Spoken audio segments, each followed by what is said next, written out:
packed Grange Field. It's the Battle of Wheaton. Central taking on North in a clash for town bragging rights. Good evening, everyone. This is Bob Erzik alongside Dave Bomer, and we've got an excellent game for you here tonight. Anytime the Central Tigers and the North Falcons get together, expect an all-out bone-crushing affair. North has had Central's number in this series lately. The Tigers haven't beaten the Falcons since 1980. That's been about 9 years ago. North won both meetings last year, winning the regular season matchup 21-7 after taking the Mud Bowl game 19-13 in the quarterfinals of the Class 5A state playoffs. Now, no need to worry about making the playoffs for either of these teams this year because they're both in after each posting 7 victories already. So what does this game mean? Well, it means a lot to these kids on the field. The winner of this one is the city champion here in Wheaton. Also, tonight's victor earns at least sole possession of second place in the DuPage Valley with the possibility of gaining a share of the conference championship should Naperville North lose to Naperville Central. But let's briefly recap the season for each of these teams heading into the final weekend of play. First off, for the home team, the Wheaton Central Tigers. The Tigers coming into this matchup are 7-1 overall, 5-1 in the DVC, good for second place with this Wheaton North team. They are coached by John Thorne, who is in his 8th season at Central. He has an overall record of 43-30 in that time span. Last year, this team went 8-4 before losing into the quarterfinal round to this Wheaton North team. But Central started its season with a win over a good Glenbard West team, 47-24. They, in fact, started out with 5 straight victories. In the second week at St. Charles, they beat the Saints 28-6, then blasted West Chicago in the DVC opener 50-0, and then went to Naperville Central for an impressive 13-17 win, I should say, against a good Redskins team. And then for their 5th win in a row, they beat Glenbard North handily, 35-7. The only blemish on Central's record this year came against Naperville North, who is still unbeaten at this point. They lost at home against the Huskies 20-14 on a late touchdown from North. That was a tough loss, but since then, they have come back to win 2 straight, beating Glenbard East handily 55-6, and then last week trouncing Glenbard South 41-6. On offense, the Tigers average about 322 yards per game. On defense, they give up about 192 yards. They average about 35 points a contest while giving up just under 10. Both these teams are also ranked in the polls. In Class 5A, the Central team is ranked 4th. The Chicago Tribune ranks them 9th, as does the Chicago Sun-Times, ranking the Tigers 9th as well. On the other hand, for the Wheaton North Falcons, who are also 7-1, 5-1 in conference, good for second place, they're coached by Jim Rexilius. He is in his 21st year. He has an overall record of 147 wins, 47 losses, and 4 ties. Last year, this Falcons team went 11-2 before losing in the semifinal round of the Class 5A playoffs to Belvedere. Running down the teams that the Falcons have beaten this year, they opened the season at home against Simeon, winning 21-6. Then they won a forfeit game against Upstate 8 team Larkin, 1-0, before losing their only game of the year also to Naperville North. That was at the Husky Stadium. They dropped that one 28-14. But since then, they have won 5 straight, beating Glenbard East 42-14, traveling on the road at Glenbard South, winning 30-6, before winning at West Chicago 34-0. And in the past 2 weeks, games you've seen on Jones Intercable Sports, they beat Glenbard North, shutting out the Panthers 9-0 before downing Naperville Central last week 10-7. On offense, this Falcons team averages 240 yards per game. On defense, they give up about 151 yards per game. That is the best in the DuPage Valley Conference as well as in DuPage County. On offense, they average about 22 points per game, giving up about 6.5.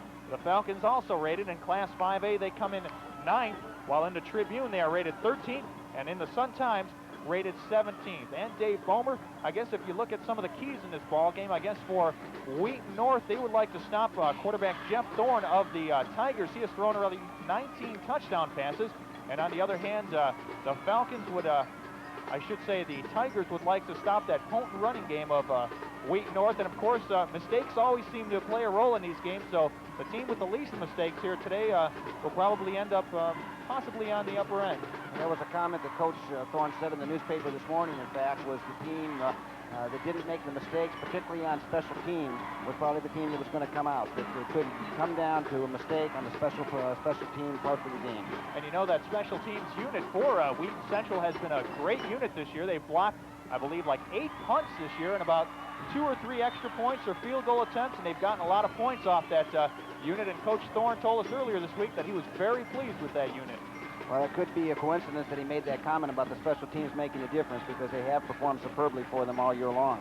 They have at that, as have both of these teams coming into the game. Both clubs 7-1, battling for sole possession of second place in the DVC and possibly even a conference berth, I should say a conference championship sharing with Naperville North should the Huskies lose tonight. Also, the city championship is on the line, but we had a chance to talk with both coaches earlier in the week and get their comments about tonight's matchup.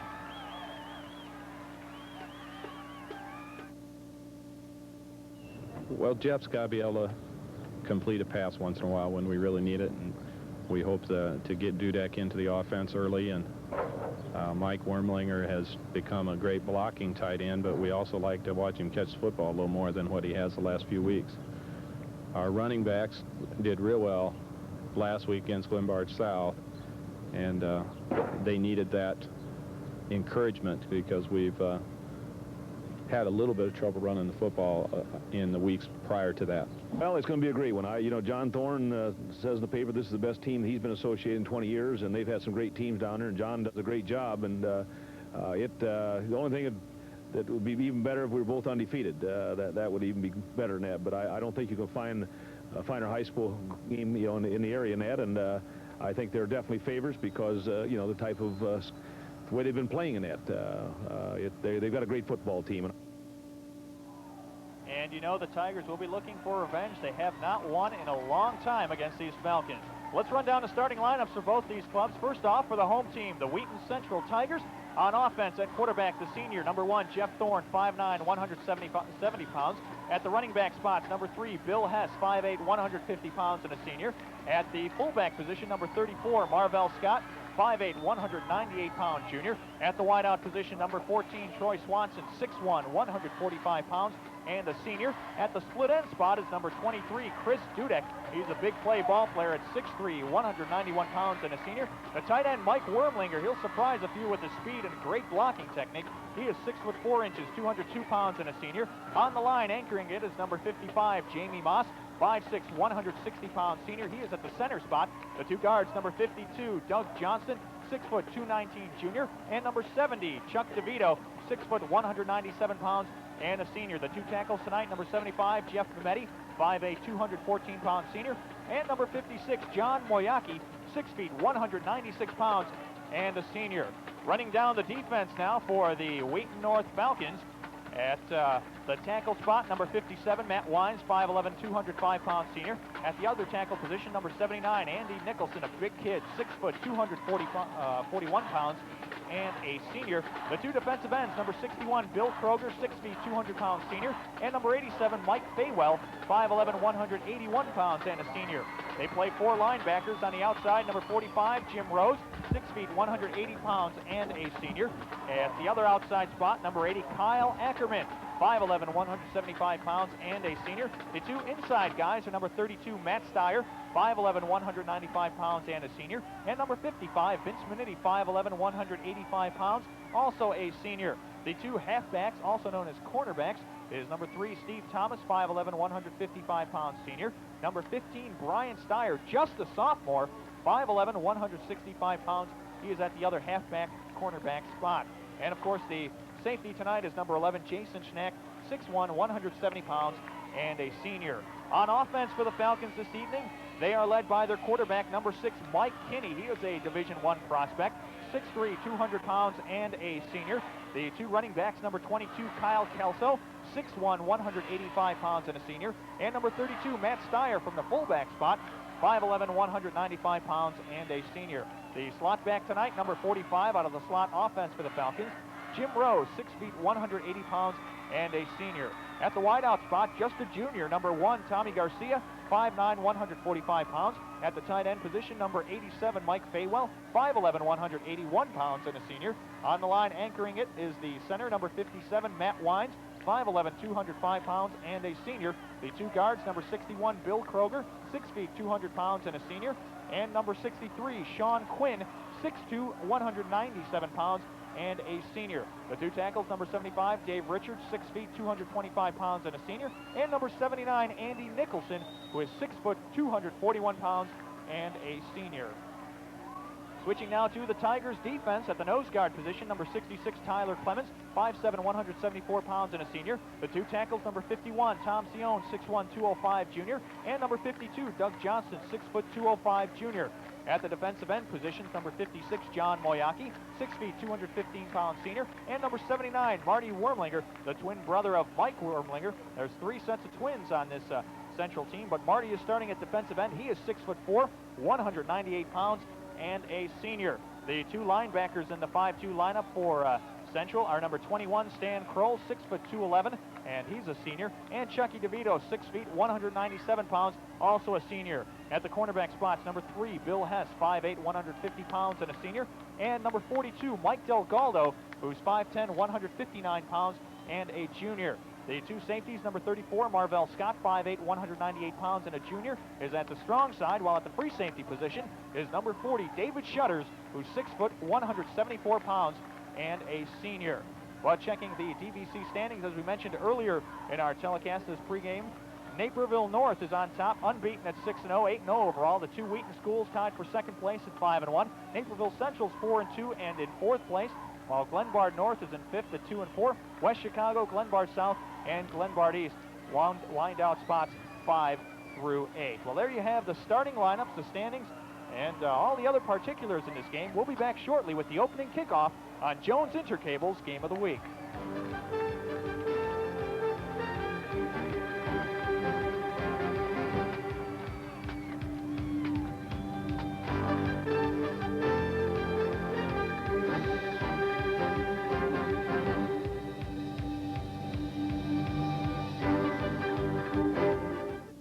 On the Mark Body Frame and Tire is your complete alignment service center. From my opening kickoff, Wheaton Central in their orange helmets and pants, their black jerseys with their white lettering and number will kick it off from our right to our left, and they will defend the south end zone, while on the other hand, Wheaton North will get the ball. They are in their their white helmets, their white uniforms with the blue and yellow trim with the blue numbers, and they will receive it, and they will defend the north end zone. We are getting ready for football here. DVC action, both teams 7-1, 5-1 in the conference. But more important, the winner of this one gets the bragging rights of Wheaton. Here's the boot. End over end, the balloons fly. And it's taken up to, still on his feet is Kelso. He may go all the way. Kyle Kelso's gonna break it. He is all alone. Kelso goes all the way into the end zone for a touchdown on the opening play.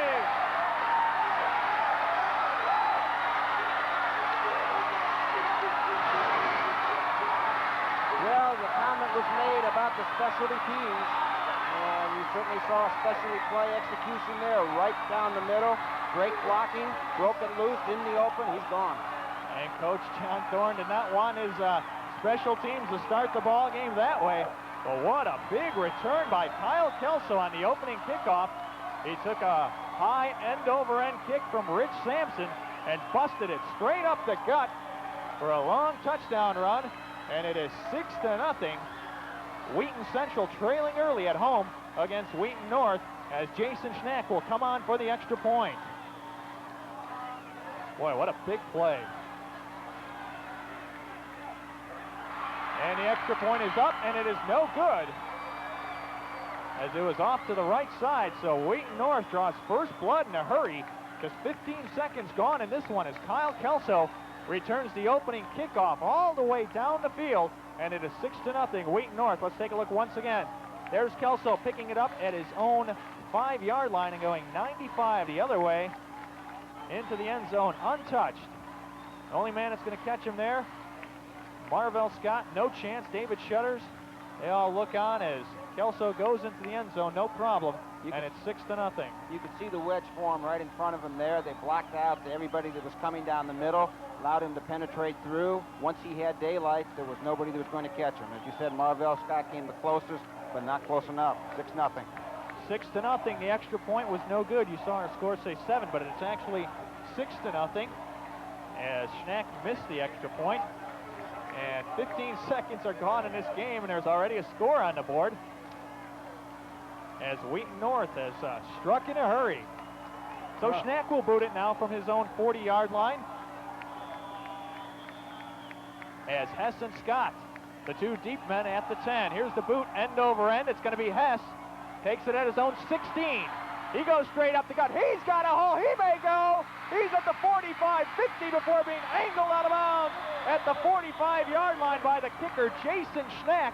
And there's a penalty on the field. That may be a clip against Wheaton Central, as Hess almost went all the way himself. And Dave Bowman, we have got some fireworks going off here early on at Grange Field. Once again, great blocking. The hole wasn't quite up the middle, but Hess reacted very smartly, picked up the hole to his left, ran to it. Just couldn't outrun one guy that had a little bit of an edge on him at that point. As you said, there was a flag on the play. Wheaton Central is back as if they anticipated, but apparently no penalty. Looks like it was an errant flag thrown from referee Tim Kerr and his crew. So it's going to be first down at the 44-yard line for Wheaton Central. As Jeff Thorne barks out the signals, he has two receivers in the slot to the far side, running backs in the pro set. They give it to Hess off the right side, and he gets about 3 yards to the 41-yard line. It'll bring up a 2nd and 7 situation.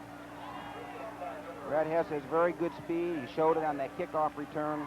There again, decent hole at the start, closed in quickly, but he had a good burst to pick up about 3.5 yards. And it's going to be a tremendous matchup watching this super strong offense from the Tigers go up against this powerful defense from the Falcons. Last week, North beat Naperville Central 10-6. They had given up just 3 first downs and about 34 yards of total offense through 3 quarters against that Redskins offense. But now 2nd and 7. Thorne barks out the signals once again. He's got Dudek to the near side, Swanson to the far side. Here's the pitch, Hess off the right side. Has some blocking in front, and he gets it to about the 36-yard line, a gain of about 5 more. Jason Schnack, up from his safety position, was one of the first guys in on the tackle. It'll bring up about a 3rd and 3, possibly a 3rd and 2 situation. Power play to the right on that. Again, good blocking, enough of a hole to pick up 4.5 yards. It's about 3rd down and 2 yards right now. Got an interesting matchup tonight. It's about the best defensive team in the county against the 2nd best offensive team. It's going to be an interesting night all night long with that situation. And something's got to give. On the first play, it was Wheaton Central special teams that gave, as Hess goes right side for the first down. He gets to about the 30-yard line, a gain of 6. So Wheaton Central driving on their first possession, and they've got a 1st and 10 at the 30-yard line. Very important here, certainly in Coach Thorne's mind, to come back and answer that very quick score and even the ball game up again, get everything right back and even feel very early. And Hess at this point has 14 yards in just 3 carries.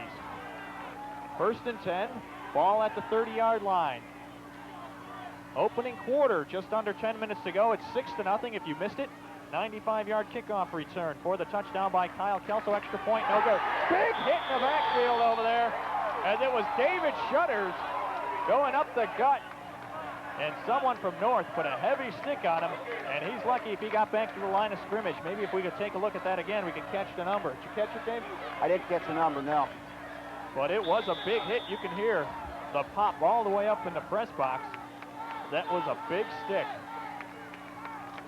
Let's take a look at it again. Watch him give it to Shutters. Boom! Big hit, and it was Matt Steyer, the linebacker, also the fullback on offense. Back to pass, Thorne. Got a man on the right side. Dudek with the catch. He's hammered at the 22-yard line by the sophomore Brian Steyer. But it's good enough for a, that should be good enough for a 1st down. Not quite. He's about 3rd and 2. Right about that, Dave. After the spot of the football, he will be a couple yards short. His momentum did not take him there. Let's look at that one again. It was a good stick by the sophomore Steyer. Boom. Good sideline pass. Dudek wide open. Steyer came in to close it up real quick. It'll bring up a 3rd and 2 situation. 2 running backs in the backfield in the pro set. That's Hess and Scott. Dudek out to the right side. It's Hess, right side. He's got the 1st down up the gut. He gets all the way to the 15-yard line. It's a gain of another 7. Bill Hess, very strong on the running tonight. He has 21 yards on 4 carries And he is moving that football, Dave. Very interesting strategy so far. Hess is about their number 3 ball carrier. The 2 biggest carriers are Marvell Scott and Dave Shutters. Hess has carried the ball some, but not a lot. It looks like they've reversed that strategy tonight. They're gearing more on Shutters. They had him stopped the one time he carried the ball. Hess is gaining yards every time he gets it. And Hess is a big play ball player, both on offense and defense, as Coach Thorne singled him out this week for his tremendous play throughout the season. Here's Thorne, pitch, Hess again, right side, has some yardage, cuts it back into the grain, and he's all the way down inside the 10-yard line, close to the 5. And that's going to be a gain of close to 10 yards again. Bill Hess just running down the field. They're going to spot the football with the nose going right at about the 5-yard line. Good blocking by the line that time to allow him to turn the corner. The key block, though, was thrown by Marvell Scott on a man on the outside who could have closed him off and stopped him for a very short gain. But in fact, it went for about possibly 5 to 6 yards after the spot of the football. There's some confusion on the field right now. The referee's timeout. 7:47 left to go first quarter. It's 6-0 Wheaton North, but Wheaton Central impressively driving on their first possession after North on the opening kickoff took it back courtesy Kyle Kelso for a touchdown. The extra point no good. Shutters hit in the backfield. No gain there. David Shutters, and once again it was Matt Steyer out of the linebacker spot who came up for the hit. So that's the second time on this drive in the last couple of minutes that Steyer has come and stopped Shutters for just about no gain in the backfield. Once again, suggesting that point, they're keen on their 2 major backs, their most successful runners this year, not keen so much on Hess, which is why he's had success so far tonight. He has run the ball well off. He's run it wide, and then he's cut it back into the middle, and that's where he's gained his yardage. 7 minutes to go, 6-0 Wheaton North on top. Football on the 5-yard line. Receiver out to the left side. Here's the pitch. The fullback Scott off the left side has some running room. He is in the end zone for a touchdown. Marvell Scott from the 5-yard line barrels in, and that ties the ball game up at 6. Well, there you saw him go to his number 2 running back in terms of yards gain at a significant time. He hadn't seen the ball in that series of downs, but that play he did. Let's take a look at it once again, Dave, as Scott did a nice job following his blockers, and he had an opening on the left side, puts the head down, got into the end zone. Kyle Ackerman was there on the tackle, but he was a little bit late, and it is 6-6 with Rich Sampson coming on with a chance to give Wheaton Central the lead with 6:50 to go in the first quarter. Sampson's boot is up, and it is good. So, Wheaton Central, an impressive drive as they go down the field, and they take the lead 7-6 after the extra point was good, after Jason Schneck missed the extra point for Wheaton North. Dave, you think we're going to have some points scored here tonight? It certainly looks like it's going to start off that way. A lot of explosion, a lot of dynamite very early in the ball game. The key right there not only was getting the field position on the kickoff return, but executing and delivering on the touchdown. We've now neutralized that very quick kickoff return that could have put the team in the hole at the start of the game. We've got a new ball game here now. And it was that 40-yard kickoff return, as you mentioned, by Bill Hess, who was Mr. Everything on that drive for the Tigers, that got him in great field position, and they went 46 yards into the end zone for the touchdown. Just to set an interesting stage here, the crowd tonight is thick enough that there is a ring of fans literally all around the field on the fences at all sides but the open side down toward Roosevelt Road. Quite a crowd here tonight. As usual, when this rivalry goes on, last game of the season, the crowds heat up, and everybody's been talking about this game all week long. Here it's taken up by one of the upbacks. He's at the 25, still on his feet at the 30, 31-yard line. That's Tommy Garcia, the junior wide receiver. And he was one of the upbacks. It was a line drive kick off the foot of Sampson. And Garcia veered it to the near side and got some yardage. So Wheaton North will begin business at the 35-yard line. Stan Crow came over to make that tackle. He was about one of the last 2 people to have a shot at him, so a key play on his part. Garcia showed some good speed in turning the corner. So Mike Kinney, the senior quarterback, 6'3", 200 pounds, ducks underneath his own center. Running backs in the pro set formation. Here's the give to the first man through. Not much yardage there for Kyle Kelso, as he was met, I should say, Chris Leo, the fullback, had the ball, and he may have gotten a yard. Interesting point here Bob, Wheaton North has had a running game most of the season, very much kept to the ground. Kinney passed a lot more last year than he has this year. Wheaton Central's offense, if it's given, has given on the pass. They have been tough against the run successfully all year long. They have not asked Kinney to throw as much as last year. He threw for about 1,300 yards, 19 touchdowns. This year he's thrown just over 600 yards and 6 touchdowns. Back to pass, has the man. He overthrew Steve Thomas at the 40-yard line. Now there's going to be a personal foul call on Bill Hess, who knocked Thomas right to the turf after the ball was overthrown. So they're going to tack on 15 yards right there, and that was just an example of an over-aggressive Hess at the corner spot. Very good point. That's a case of a little bit more enthusiasm in the course of a rivalry, a little bit of excitement from the success that they had in their previous series. Uncalled for, but understandable in the nature of the evening. And referee Tim Kerr making the call, the personal foul against Bill Hess. And it's an automatic first down as they move it up 15 yards, and that hurts because it would have been a 3rd and 9 situation for North, almost a sure passing down. And instead, it's 1st and 10 at the 46-yard line, and that could be a big momentum boost for the Falcons. They have receivers in the slot to the near side. That's Rose and Garcia. Fumble, the ball is loose, and Rose is going to dive on it. Jimmy Rose. It looked like it was going to be a misdirection play, possibly a handoff to Rose. But we saw last time on our Game of the Week where Kinney and his center Matt Wines 3 times last week had trouble on the exchange. But let's take a look at it again and see what actually happened.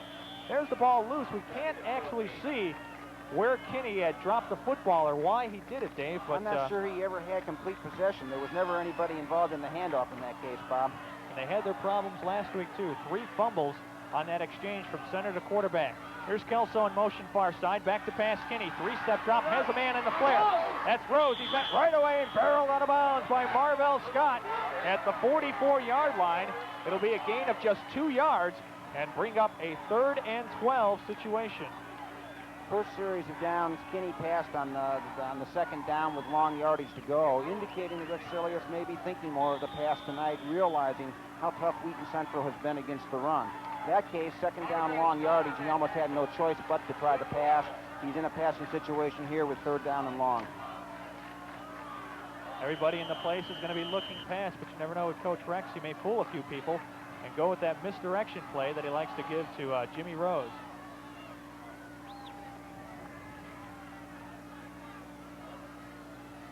And there's an official's timeout on the field, Dave. We don't know what exactly the problem is. A couple substitutions coming in. Tyler Clemens. Coach Rex Silius made a comment in that pregame interview. It looks like they're going to get started again. I'll get back to that in a minute. 3rd down, 11 yards to go. Back to pass. Kinney fakes the draw. Play action being blitzed.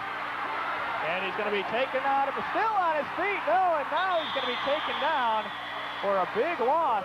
Pressure first by Marty Wormlinger, followed by Doug Johnston. Neither could bring him down. Tom Sion was in there to help on the final tackle. Great rush on the part of Wheaton Central Tigers. John Moyaki also in there. It's going to bring up a 4th and about a country mile for a 1st down for Wheaton North as Jason Schnack will be on the punt. 3:55 and counting to go. Let's take a look at that sack. It's the first one tonight for Wheaton Central. Here's the play action. There's the first man in there, Wormlinger. And there's where the trouble begins. Kinney does a nice job of falling down there, but he couldn't stay up much longer before he was sacked. You're right, Moriarty actually made the tackle on the play. Here's the snap, Here's the boot, a high kick. Fair catch being made by Jeff Thorne, the lone setback, also the quarterback on this team. A leader of this offense, one of the captains, along with Billy Hess, as well as Marvell Scott. Thorne has thrown 19 TDs this year. And he will open with a 1st and 10 at the 34-yard line in his own territory, and it's a pretty good field position there for the Tigers. As they shift around, Coach Rick Silius made a comment at the start, and some people speculated early in the season that this game could only be better if both teams were 8-0. Some thought that was possible. There's only one team that kept that from happening, and that was Naperville North, who beat both of them. Huskies, a very strong team. How about those Huskies this year? They have been very impressive, not to say the least. 1st and 10, Thorne barking out the signals, back to pass. He has time, being blitzed by Beard, rolling. He's in trouble, gets rid of it, and it's incomplete at the 50-yard line. Pass intended was for Dudek, but it was a little bit underthrown. Heavy pressure coming from Sean Beard for Wheaton North. It'll be 2nd and 10. A lot of pressure on Thorne on this play. He didn't have a receiver open early when he dropped back into the pocket. At that time, the pocket breaks down. Thorne rolls over to his right-hand side, scrambling, tries to get rid of it. Not a very good throw, but a very tough throw to make under the circumstances. And Bill Kroger also was in there, giving some heavy pressure. Brings up a 2nd and 10 situation. Look for a lot of passing from this Central team. They have receivers to the far side. One receiver to the near side. That's Dudek. Thorne. Here's the draw. Shutters. Gets it up to about the 38-yard line. It'll be about a gain of 4 yards. It'll bring up a 3rd and 6 situation, and it looks like it's a passing down for the Tigers. Thorne so far has passed the ball 2 times with one completion, I believe. And David Shutters has carried it 3 times for just 5 yards. He's been stopped in the backfield a couple times tonight. 4 of those yards came on that play. The other 2 times he was stopped cold. And that was Steyer coming out from that linebacker spot who put a couple heavy hits on Shutters. But maybe nursing a sore shoulder a little bit this week, Dave. That could have some impact, although so far I think they keyed on him and been successful in stopping him. That play was the first time he was able to get a little room to break loose. Receivers left and right, running backs pro set. Thorne back to pass, 3-step drop, fires over the middle, it's caught by Dudek, but he's going to be upended at about the 41-yard line, about 2 or 3 yards short of the first down, and Wheaton Central will bring out its punting team. Jimmy Rose, one of the first guys in there for North on the tackle, as Dudek did not go far enough for the first down. Watch him come up short here over the middle, about 2-3 yards of the stick, and there he's met by Rose, and he is short. It's funny, both receivers in that case did not run a pattern that took him beyond the first down line. In essence, he was open, but he could not get the first down because he wasn't far enough. Mike Wormlinger, here's a low boot to the left side, and it's going to be taken by Kelso at his own 18. Gets up to the 25, avoids one tackler, still on his feet, he's got some open space. He's at the 50, the 40, he may go. He's got to beat. Can he push out of bounds at the 20-yard line? Kyle Kelso, another tremendous run back, as he has made some big plays on the special team. Well, so far the indication is not specialty team mistakes, it's specialty team execution, and it's all been on Kelso's part. Watch him take this ball 64 yards. The key was getting by that first man, and he had the sideline open right after that. Watch him avoid the tackle right here. That's Tyler Clemens missing him, and there may have been a clip down there, but there was no call. But watch Kelso go. Manetti is chasing him, but he's not going to catch him. And it's Marvell Scott, the safety valve, who finally knocks him out of bounds at about the 18-yard line, but not until Kelso went 64 yards, and he has been a big play man all year long on that special teams unit. And now the whistles go off again as referee Tim Kerr indicates something going on down there. There's no flags. They just wanted to change the footballs, it looks like. It's not a wet night. The field is dry out there, good footing, as opposed to the last time these two teams met in the Mud Bowl in the quarterfinal round of the Class 5A playoffs. So Wheaton North won that one. Kelso right side will be taken down by Marvell Scott again. This 15-yard line, a gain of 2 yards. It'll bring up a 2nd and 8 situation. A little bit of misdirection on the opposite side of that, and had an opening, took advantage of it. Did not get as much as I thought he would, though. There was a lot of running in the first, but Central came up to close it off quickly. Good pursuit from the Tigers defense. We're about at a minute left in the quarter. It's a 7-6 ball game. Central on top of North, but the Falcons driving inside the 20-yard line in Tiger territory. Kelso right side. He's going to be taken down by Wormlinger at about the 13-yard line. So he gains another 3 yards. It'll bring up a 3rd and 5 situation now. Yardage gets tough when you get down this close. Again, Central's been very tough on the rushing game of other teams all year long. They're closing in here. And we've seen on many occasions where Coach Rex has gone on the 4th down deep in opposing team territory. Jason Snack also, we should mention, kicked a 23-yard field goal. So it's going to be up to Coach Rex what he feels like He's going to go for the field goal if they don't get the first down, or go for the TD. Here's Kinney, has time, over the middle, has got a man, Faywell, incomplete. Just over the tight end's head in the end zone. Coverage down there from the cornerback Mike Delgaldo, as well as the safety David Shutters, but it goes incomplete, and it'll bring up a 4th and 3 situation, and Jason Schnack will come on to attempt the field goal, and right now it looks like it will be a 24-yarder. Last week he booted a 23-yarder against Naperville Central.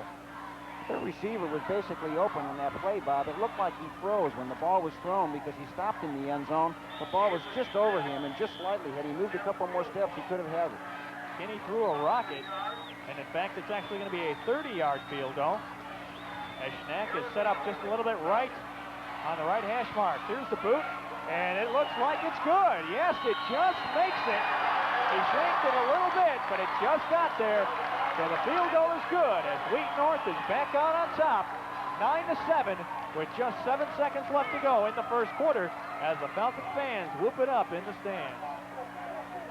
Well, Wheaton North at this point has converted both opportunities that they've had, and yet their total yardage, I would imagine, is what, under 20, 25 yards? You got to say that both offenses tonight have looked impressive. And you got to thank Kyle Kelso, if you're a Wheaton North fan. Thank Kyle Kelso. Their offense hasn't gained much, but the kickoff return and the punt return have set it up both times. One for the touchdown, the other set up the field goal. He almost returned 2 for touchdowns, but if it wasn't for Marvell Scott, as the Falcon fans want their team, obviously, to capture at least sole possession of second place with a win tonight and keep that long winning streak against this Central team going. Tigers haven't beaten the Falcons since 1980. Boy, you think they were fired up this week about this game? You can certainly count on the fact that that hurts a little bit with the Tigers, and they sure would like to see that change this year. Coach Thorne told us earlier this week that he's been building his program for 10 years. They have had their strong teams, and a win here tonight would be a big, big boost. Here it is, taken by Hess. His own 15 goes up the middle, about the 27-yard line, or he is upended right there. So Central will take over at their own 27, 1st and 10, with just 3 seconds left to go in the first quarter. That was a good tackle by number 2 by Kyle Kelso. Got in behind him. Hess thought he had some opening. Kelso got behind him and tripped him up on the play, or else he could have picked up about 10 more yards. Kelso is such an excellent all-purpose player. He can make the catch, make the run, and obviously return kicks. But that's the end of the quarter as the siren sounds. It's 9-7. Wheaton North on top of Central. We'll be back with second quarter action on Jones Intercable's Game of the Week.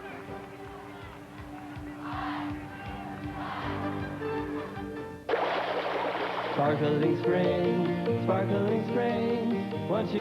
They've only had 8 yards total on offense, but they've had 159 yards on the kickoff and punt return by Kyle Kelso. On the other hand, Wheaton Central has had 53 yards total. 52 of those yards have been by Bill Hess. And those unofficial stats, courtesy of our statistician, John Coe. Second quarter action, Thorne back to pass. Heavy rush, pumps once, goes over the middle for the long ball. He's got Dudek. He may go. He's at the 30, 25. He's going to go into the end zone untouched for a touchdown. Big play.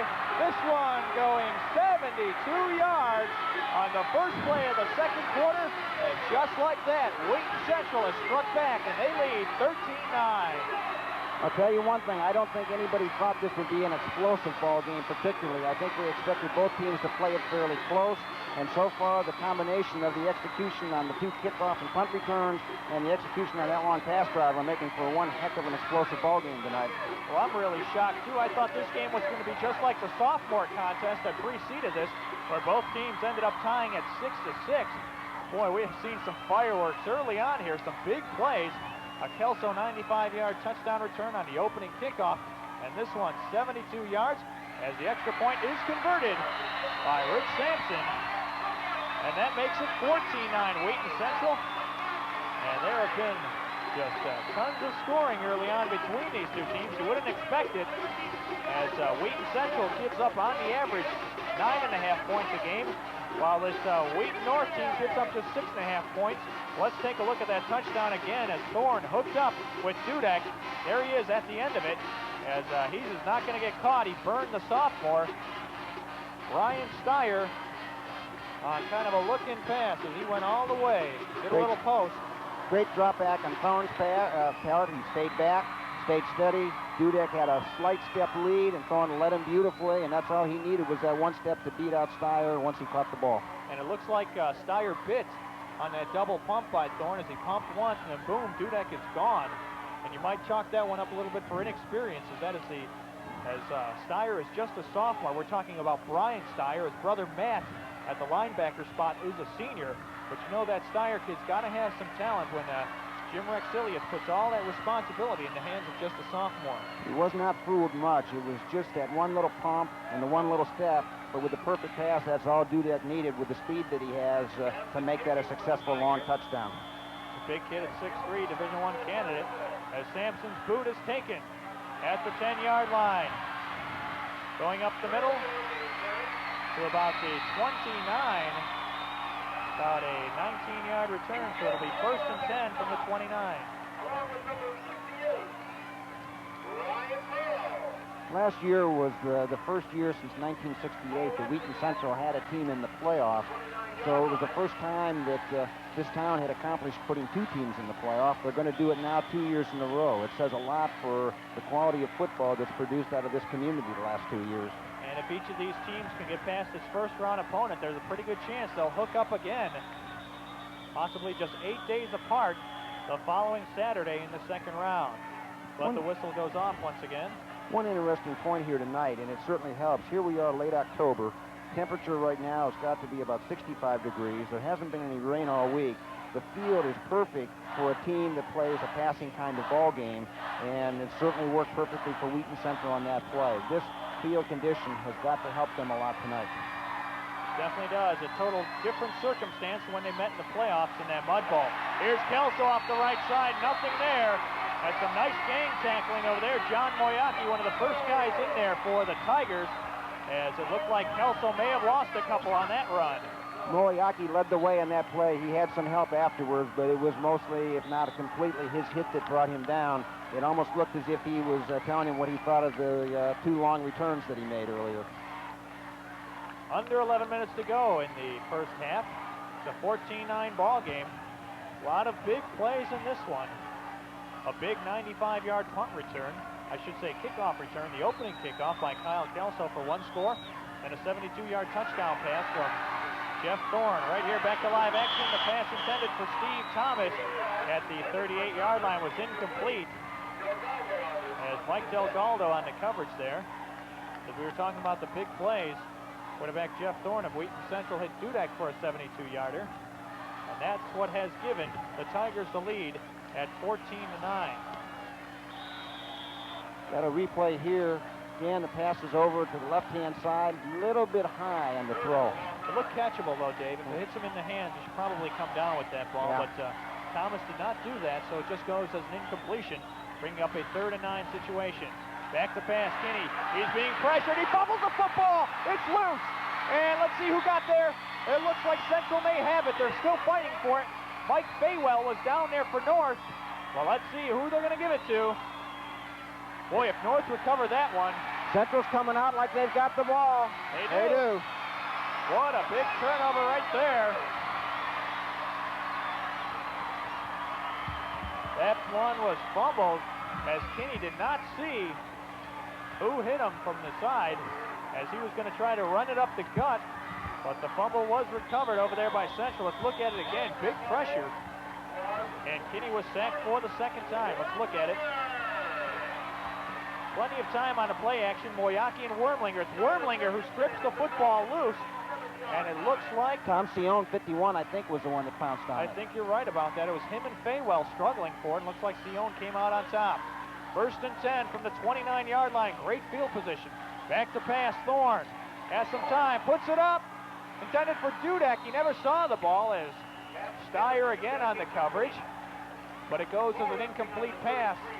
Ball instead marked on the 33 now, so it'll be 2nd and 10 with 9:53 to go in the first half. 14-9, Wheaton Central on top of North.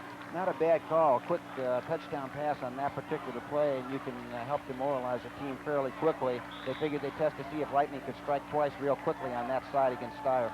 They're picking on the sophomore out there, but it looks like there may have been a little bit of a miscommunication there, as Dudek didn't even look back for the football as it was thrown out of bounds, luckily for Central, because Steyer was just playing center field out there, waiting for that ball to come down for an interception, but it was well overthrown out of bounds. And now there is a timeout taken by Wheaton Central, their first of the half. They'll talk things over here, and Dave Bomer, you got to be impressed right now. Central is obviously not playing like they have an intimidation factor against this North team, which has basically owned them for about 9 years. They've got confidence that they've got an impressive team, as they did last year, and they feel they can play with this North team, if not beat them here at Grange Field. I think that's a fair statement. From talking to some of the players, you get the definite impression, not that they're cocky, but that they're not intimidated by the fact that Wheaton North has dominated this series for the past few years. They know they're talented. They know they've got a good team. They've proven that from the way they played all year long. They know they're fairly closely matched, so they know they've got to come out here and play a good game tonight, but they're definitely not intimidated. They know that they can move the ball. And I clearly remember talking with some of the Central players early on in the summer, before they even played their games, when they were still going in doubles. We were asking them what some of their goals for the season was. Obviously, try to go undefeated, win the DuPage Valley Conference. And with that, they also mentioned, we've got to beat Wheaton North. Got to beat Wheaton North. They haven't done it in such a long time. And this is obviously the biggest game of the season for Wheaton Central. Maybe not so for Wheaton North, because they have owned this series for a while. But Wheaton Central has been looking to this game since the schedules came out. Second down and 10. Here's the give. Hess, he's got big yardage up the middle. He may go. He's still on his feet. Gets down to about the 3-yard line. Bill Hess busted right up the gut, broke a couple tackles, stayed on his feet, and 30 yards later, he is at the 3-yard line. That was a phenomenal hold. That busted him loose alone for 15 yards and then some. But the last 7 yards he got totally on his second effort. Watch this again. Got 6 carries for 61 yards. Watch him break the tackles. Great blocking again on the line. The hole was wide open there for him to go through.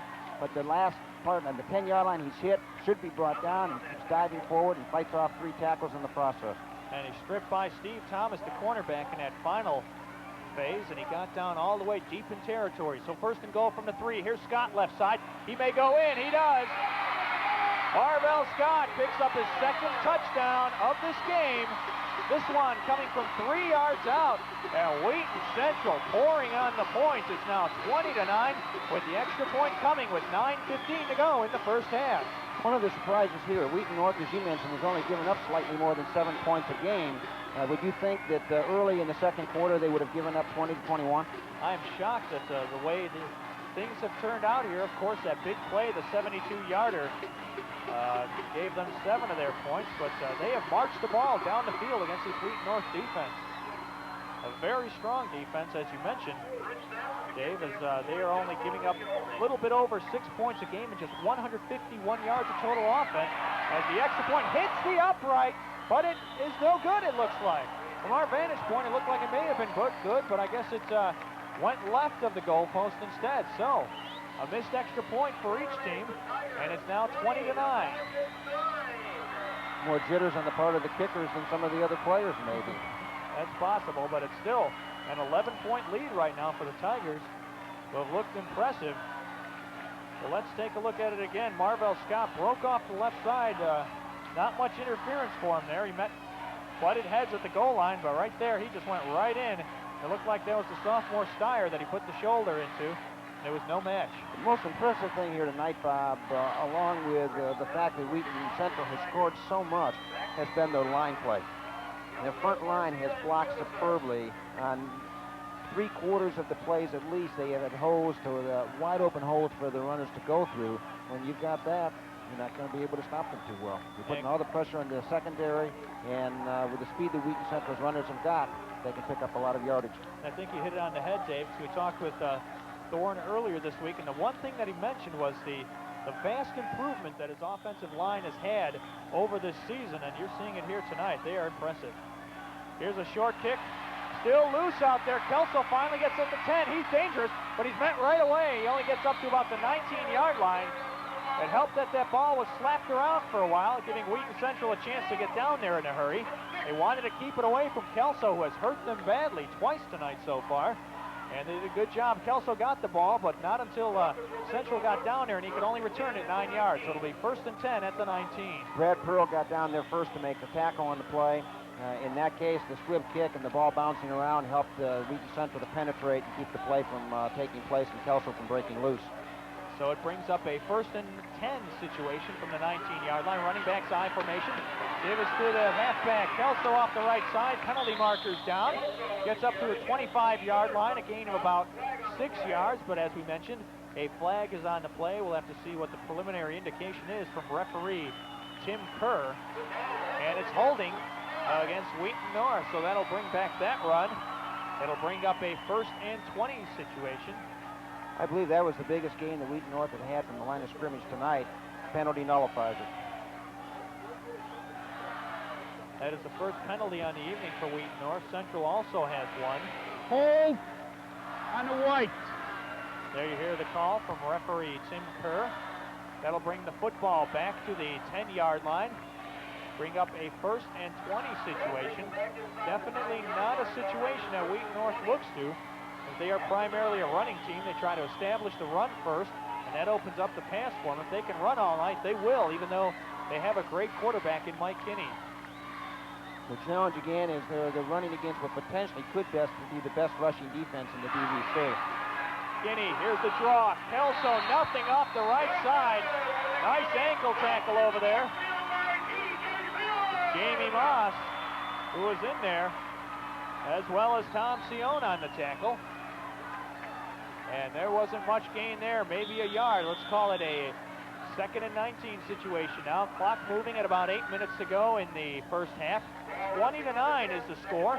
Wheaton Central on top of North. A lot of scoring here. Kind of unexpected in this first half from these two teams. You can expect some high scoring from Wheaton Central, but not against such a strong defense as Wheaton North. Here's Kinney. He's looking long for Garcia. It's overthrown at the 45-yard line. Mike Delgaldo, good coverage out there. He was all over him like a glove as the ball was overthrown a little bit. So now it'll bring up 3rd and 19 from the 10-yard line. That pass went about 45 yards in the air, so there's no question that Kenny's got a strong arm. Watching so far and knowing the fact that he hasn't passed a lot this year, it looks like he's a little off target. He's overthrowing his receivers by a slight amount. That one pass in the end zone, that pass here, the other pass down here on the side have all been a little high. It's possible that he just hasn't gotten enough attempts this year where he can bust off some of that rustiness. He's thrown it much less than he did last year. Back to pass. He's being rushed, and he's going to be sacked. That's number 3 in this game. Tom Sion again in there for Central. Give Marty Wormlinger some credit, too. He was in there as well on the pressure. You're right about that, but it's going to bring up a 4th and long situation as North will be forced to punt it out of its own end zone. So Central should get great field position as Jeff Thorne will be the lone setback standing at his 40. Let's look at the sack again. This is called a coverage sack, where the coverage is so good it gives the time, the time, I should say. Get in there, make the sack. Here's Schnack, and he gets the punt off. Thorne makes the catch at the 43, goes to the left side. He'll go out of bounds at about the 36-yard line. So Jeff Thorne returns the punt 6 yards. It'll be great field position for the Tigers. And Dave Bomer, I think you saw some great pressure from that Wheaton Central special teams unit there. They have blocked 8 punts already this year, and they almost got that one too. They were close. There was some definite pressure on the punter. He did a good job of getting it away. It's one of the first times this year that Jeff Thorne has had a return, not because they've been blocked, but because the punts generally haven't been good, or in a couple of cases the line has gotten down there. But that's one of the few returns he's had all year. And the early indication seems like Coach John Thorne is throwing the kitchen sink out there, throwing all his guys, trying to get the blocked punt, get some points on the board. Here's the give. Looks like Hess off the left side again. He gets to the 35-yard line. That'll be a gain of only 2. That was probably one of his shortest runs on the evening, as he has just about been unstoppable here tonight. That is one of the shortest runs he's had. There was a little bit less of a hole than he's had before. The Naperville North defense did a good job of closing that up fairly quickly. Yeah, he's averaging 9 yards per carry. 63 so far in his first half on just 7 carries. That almost equals his total last week against Glenbard South. Not a bad accomplishment for the number 3 yard gainer on the team. Oh, not bad. 2 Shutters left side. He'll gain a couple. Good gang tackling down there from North. Vince Minetti, the first guy in there to stop Shutters after a short gain. Bring up about a 3rd down situation and about 6 yards to go for the first down. Shutters is on the season has 58 carries for 471 yards going into this game. He leads the DVC in rushing. He has been impressive. Bill Hess has been the man from the backfield tonight for Central so far. Thorne back to pass, has time, has a man.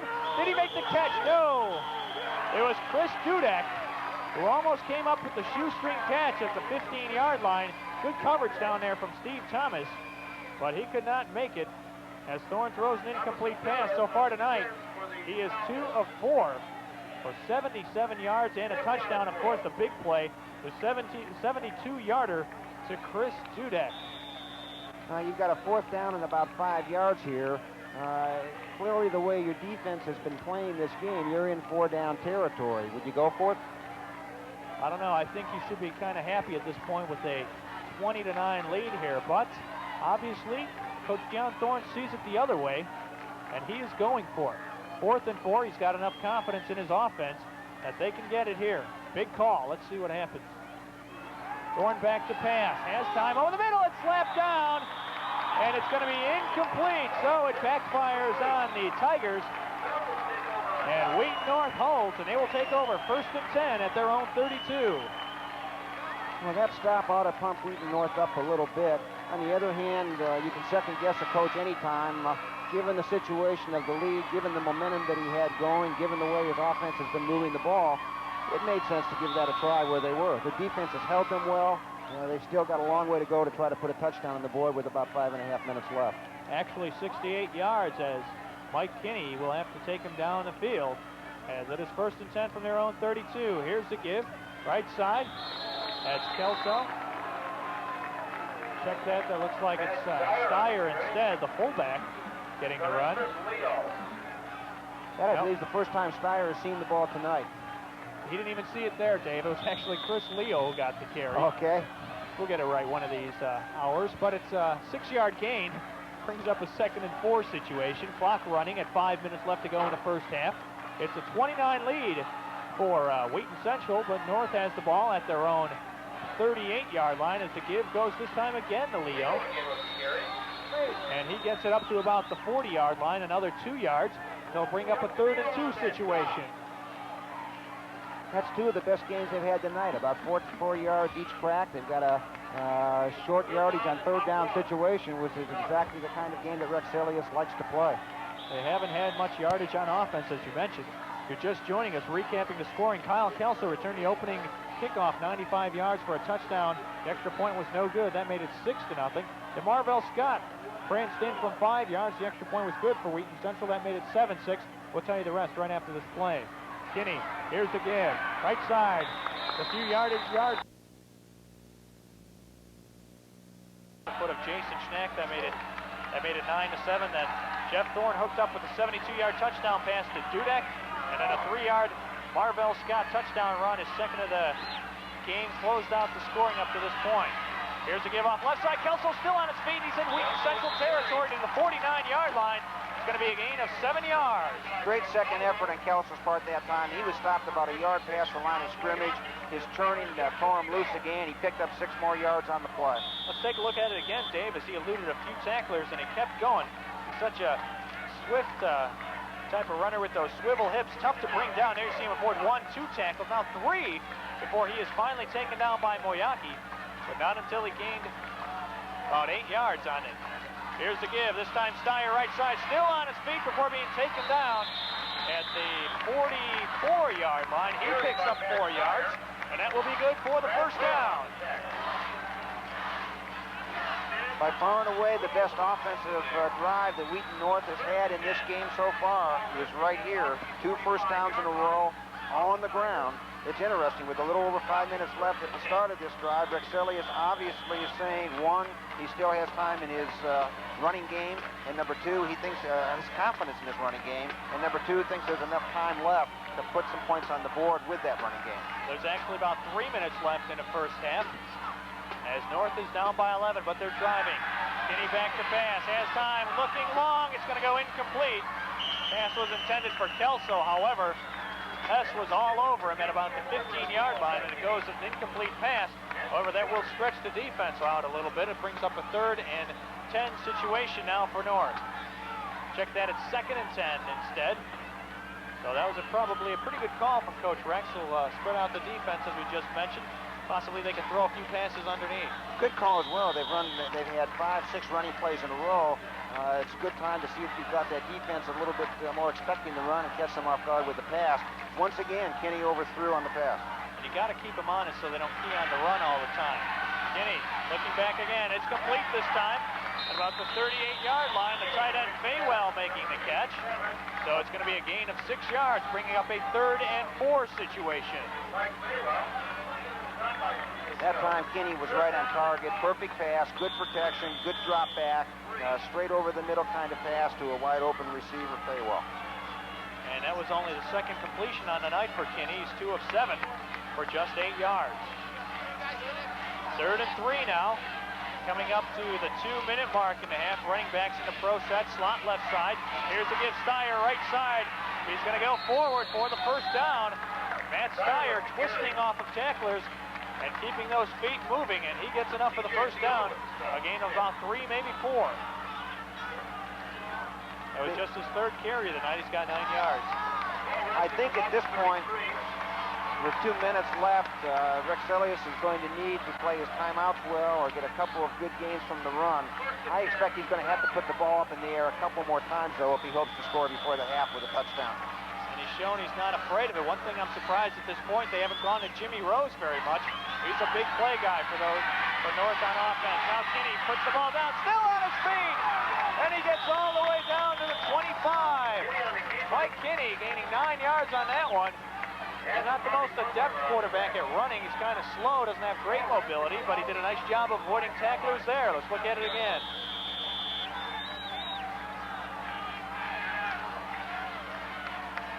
Coverage very good in the secondary, and Kinney sees some daylight, and he avoids a few men, picks up a block before Bill Hess brings him down. But not until he gained 9. Here's a draw. Kelso up the middle, still on his feet, avoids the tackler. He's going knocked out of bounds. Del Galdo, as well as Shutters down there with Marvell Scott. He broke a tackle from Stan Crow, and he picked up a nice gain over there. Another first down on the play. Now inside the 20-yard line. This is the one drive that Wheaton North has had today. Kyle Kelso has been the most valuable player, without a doubt, for Wheaton North in this first half. 1:16 to go. 20-9 to score. Central on top of North, with the Falcons driving deep at the 17-yard line in Central territory. 1st and 10. Here's the misdirection. There's Rose. Avoids one tackler, still on his feet before being tripped up at the 15-yard line by Bill Hess from the corner spot. And it looks like Rose may have gotten about 3 yards. That's his first carry of the night. Hess saved that play. I think Rose had a lot of daylight if he was able to break that last tackle on Hess. He actually touched the ball before for another time. That's the 2nd carry for 5 yards. But I'm surprised they have not gone to Jim Rose a little bit more in this first half. As every time he seems to touch the football, he gets some big yardage. Wheaton North is taking the time out here to hold that clock at just over a minute 6 seconds to play in the first half. Touchdown here means an awful lot to them. A touchdown here puts them within 4, maybe 3 points. If they convert the extra point or 2, you've got a brand new ball game going into the half. A 20-9 lead isn't a safe margin, but it's certainly a good margin to take in. The momentum of the game shifts substantially if North can convert with a touchdown right here.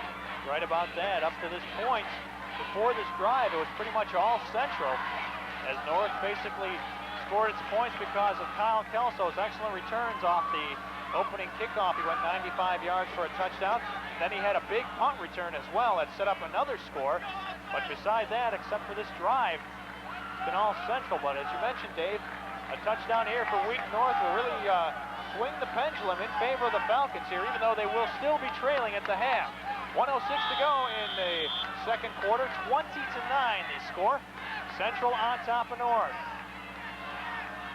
Kelso, I should say, Kinney back to pass, fires over the middle, has the man, it's complete to Rose.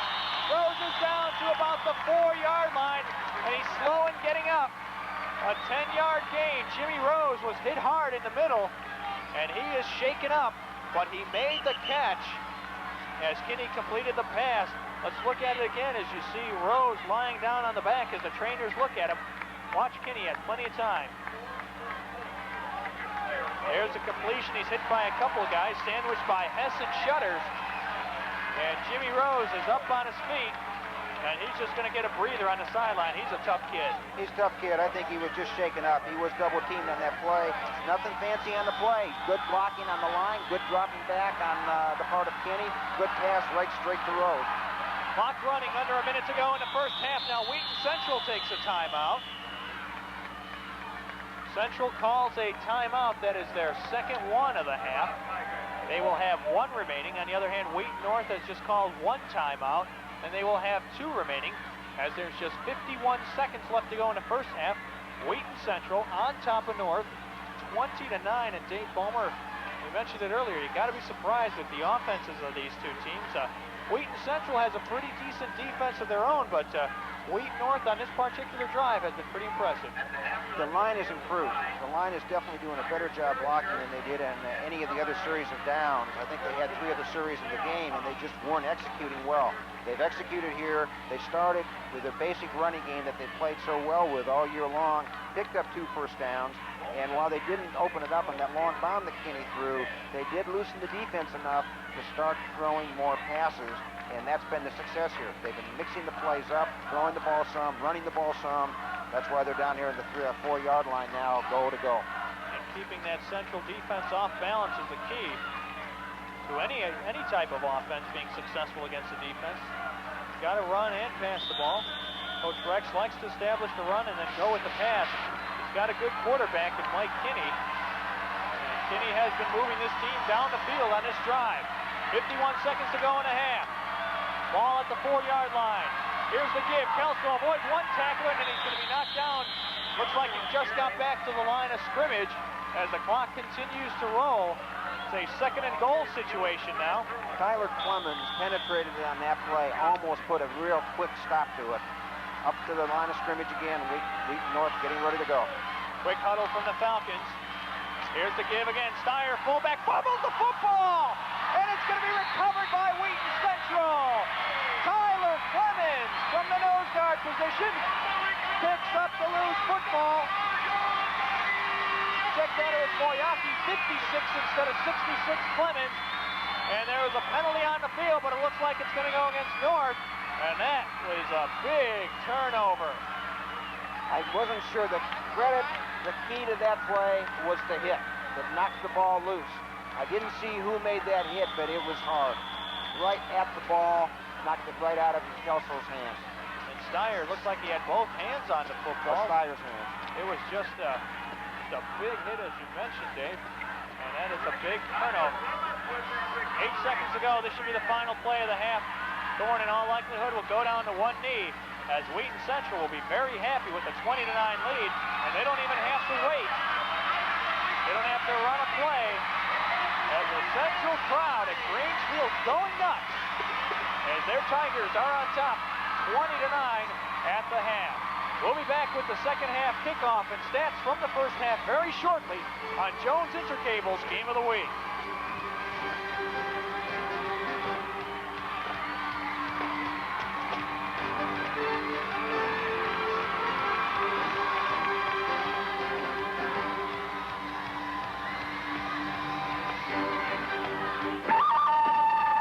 I've been looking for a video store that doesn't look like a ghost town when it comes to selection. Here at Royal Home Video, we have over 15,000 movies to choose from, a convenient drive-through window, and an automated 24-hour service.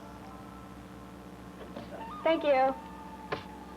Wait, you don't think we're just going to let you walk out of here now, do you? You forgot your free popcorn.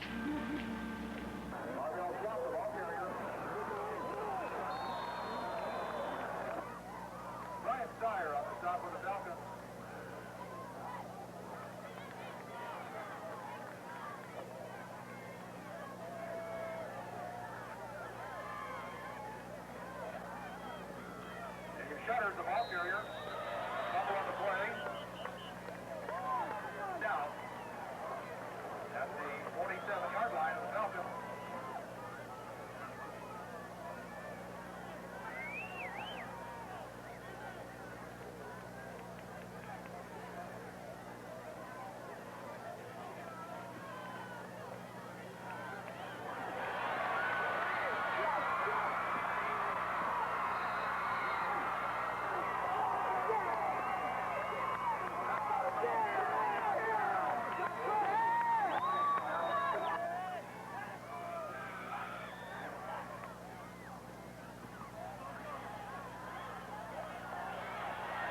Hill has the ball carrier inside the 5.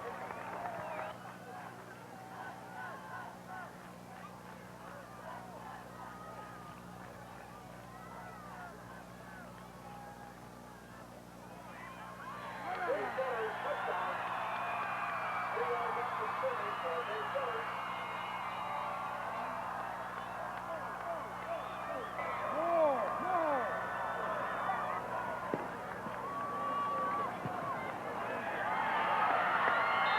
The kick is good. Fighter 35, Falcons 5.